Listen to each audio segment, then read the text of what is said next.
Exercise সিস্টেমের প্রয়োগ 10 page number 225 নিজে করি।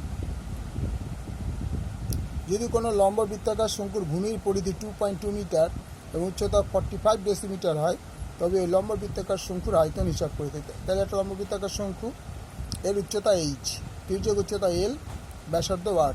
তো বৃত্তের ব্যাসার্ধ r একক, তার পরিধি 2 পাই r = 2.2 মিটার।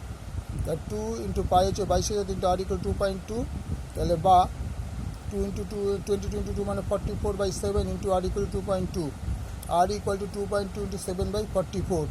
তো কাটাকুটি করে আমরা পেলাম 7/20 মিটার। উচ্চতা হচ্ছে h = 45 ডেসিমিটার। এটাকে মিটার নিতে হবে, মিটার নিতে 10 দিয়ে ভাগ করতে হবে। তাহলে 45কে 10 দিয়ে ভাগ করলে 4.5 মিটার। তো শঙ্কুর আয়তন 1/3 পাই r স্কোয়ার h, 1/3 পাই হচ্ছে 22/7, আর আমরা পেয়েছি 7/20। তো 7/20 × 7/20 ইন্টু h পেয়েছি 4.5। তো কাটাকুটি করে আমরা পেলাম 77 × 0.3/40। তো 2.1/40 ঘনসেমি। তো 0. এটা হচ্ছে 0.5775 মিটার। একে ডেসিমিটারতে গেলে 577.5 ডেসিমিটার। শঙ্কুর আয়তন 577.5 ঘন ডেসিমিটার।